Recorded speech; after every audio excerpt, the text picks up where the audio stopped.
Sir एक बार question पे स्क्रॉल अप करो ना।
तो in case your disc is infinitely wide, बहुत बड़ी डिस्क है, and the charge on it that disk is uniformly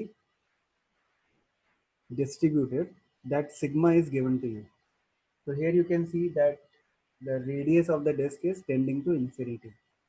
We already did this derivation and we got the expression of electric field to be uniform, which is sigma by 2 epsilon naught.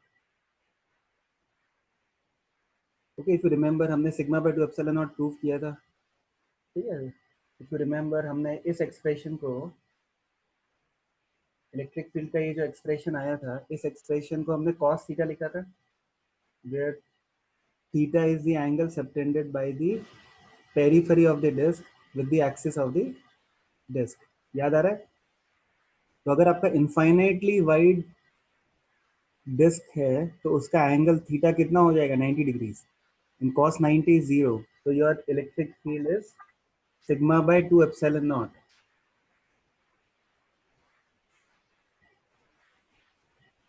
Now the problem is, if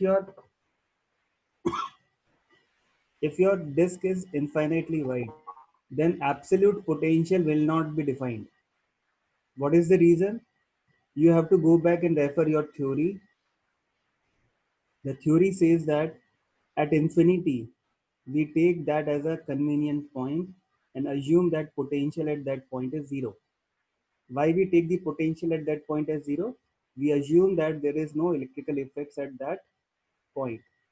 Now that assumption will not work in the case of infinitely wide disk, because you itself are saying that your disk is extending till infinity. So if your disk is extending till infinity, then at infinite distance also you may have some electrical effect. And if you have some electrical effect, you cannot assume the potential to be zero at that point. But it does not mean that we cannot calculate, ठीक है ना? तो ये हम लोग calculate नहीं कर सकते, but we can calculate potential difference will still work out. तो सपोज करो आपकी जो इलेक्ट्रिक फील्ड है that we already know it is normal to the surface. तो इलेक्ट्रिक फील्ड तुम्हारी नॉर्मल है सरफेस से, यस और no? Electric field is normal coming out of the surface. Okay, if I take any point away from the disk, that electric field will be perpendicular to the disk. Now in the same case, if I take 2 points A and B such that the distance of separation is d and the angle that it makes with the electric field vector is theta, then you can find out the potential difference between point A and point B, that is delta V, which is given by minus of E dot S. So this is a fundamental equation. Potential difference is always defined because field is conservative in nature. Absolute potential may or may not be defined depending on the situation. So in this case, your delta V is given by E dot ds with proper limits of the path A and B. And because in this case electric field is uniform, the formula will turn out to be this one. ये हमने किया था 2 या 3 दिन पहले. So this is your formula for the potential difference. अब इसके अंदर E का मैग्नीट्यूड कांस्टेंट है सिग्मा बाय 2 एप्सिलॉन नॉट और displacement in the direction of electric field will be d cos theta. So this is your potential difference. Okay, so this is a special case. Now you can write it down.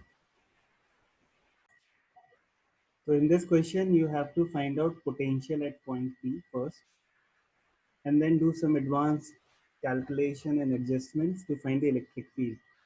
So that is beyond the scope of your course. But to find the potential at point P is something that you can do very easily. Okay, so what you will do is,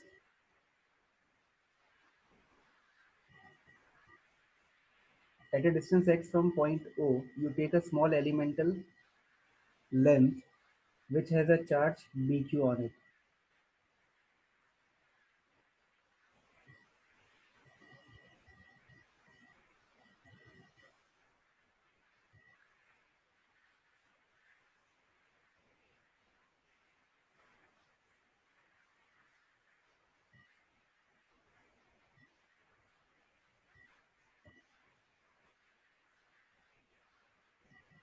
Okay. Now this charge dq,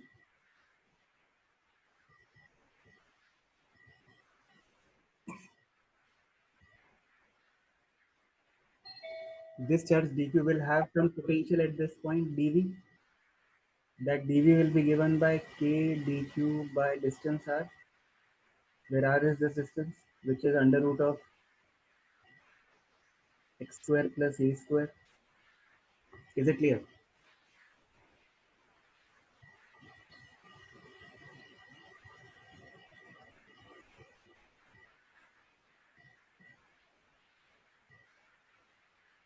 Okay, now you just need to integrate this term. You will substitute the value of dq as lambda times dx. And what is lambda? Q by L times dx. Now substitute the value of dq in the expression of dv and then integrate it with proper limits. So your k will come out, dq is q by L dx under root of x square plus a square. Limits of x is from 0 to L.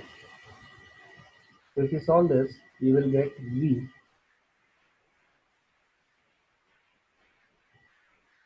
v as equal to k q by L integral of dx upon under root of x square plus a square, 0 to L.